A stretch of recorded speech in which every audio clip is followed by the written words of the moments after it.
Dándole continuidad al tema de movilidad, del concepto de movilidad, viene ahora la parte de sus componentes. Comencemos por comprender que toda movilidad parte de un origen y de un destino y que es la persona quien realiza el desplazamiento. A ese desplazamiento es lo que llamaremos viaje. Los espacios para la movilidad entonces están formados por sujetos, espacios y medios. Dentro de esos medios de transporte tenemos de tenencia pública, universal o privado. Si es de tenencia pública, tenemos modos como el autobús, el tren, el taxi, la mototaxi, la bici y el BRT. Si es universal, el andar a pie. Y si es privado, tenemos automóvil, autobuses, bicicleta. Aquí, por ejemplo, vemos un sistema de tranvía moderno o metro ligero en una plataforma compartida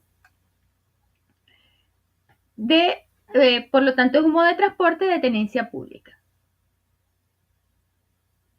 El viaje es multidimensional tanto cualitativa como cuantitativamente. Implica, por tanto, espacio, tiempo, origen, destino, unas determinadas superficies y modalidades para desplazarse. Puede hacerse bien sea solo o acompañado, con medios privados o públicos. Cuando vamos a estudiar el viaje, necesitamos conocer entonces el origen y el destino, pero también conocer la motivación. Muchos autores señalan que cuando la motivación tiende a ser habitual, esta motivación, como por ejemplo ir al trabajo o buscar a los niños, la definen como movilidad obligada. Otros autores no hablan de movilidad obligada o no obligada, sino de movilidad cotidiana. Porque sencillamente tenemos motivaciones que tienden a ser con frecuencia porque forma parte de nuestro quehacer diario y hay motivaciones que son eventuales, que se dan más a la satisfacción del ocio, de pasear, ir de compra.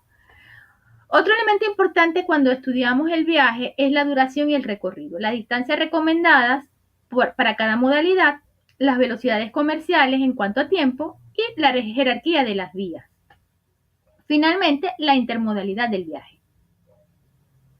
Aquí vemos un cuadro resumen donde se cruza, por un lado, las distancias en kilómetros de cada uno de los modos de transporte y en el lado de las ordenadas vemos el número de personas que se mueven diario, que cada modo de transporte mueve diario. Además, lo separa en transporte individual y transporte en masa.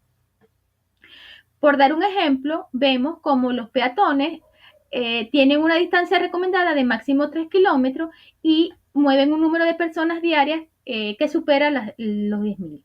Mientras que si nosotros necesitamos desplazarnos a distancias mayores de 50 kilómetros, entonces tenemos que utilizar un modo de transporte de alta velocidad como los trenes o los buses, cuya capacidad supera los 4.000. Finalmente, la jerarquía implica que cada modalidad tiene su propia vía, ¿no? Otro elemento importante es que tenemos que pensar en la red y no en la jerarquía. Y finalmente, los nodos de intercambio son claves para que se dé la movilidad. Aquí, por ejemplo, vemos en una ciudad portuguesa una plataforma elevada por donde transita el LRT y en la parte de abajo vemos una vía exclusiva para los vehículos. O una vía que es compartida tanto por los peatones como por el modo de transporte. Esto también es un LRT en la ciudad de Oporto. Aquí vemos otra mirada del mismo espacio de la ciudad de Oporto, donde vemos que está la plataforma por donde pasa el BRT, la vía separada del automóvil y la vía de los peatones. Finalmente, está el sujeto.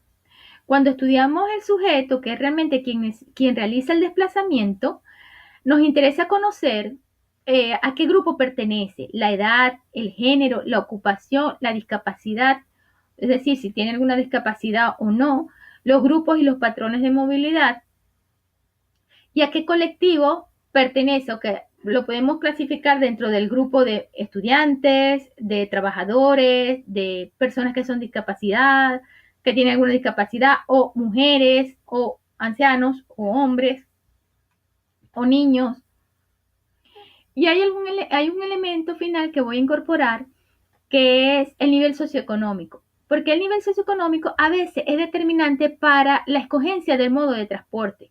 Y vemos, por ejemplo, cuando en ciudades donde no existe la integración tarifaria, de pronto las personas de bajos recursos tienden a escoger modos de transporte que son más accesibles económicamente, aunque la distancia de recorridos y el tiempo sea mayor que otro modo de transporte.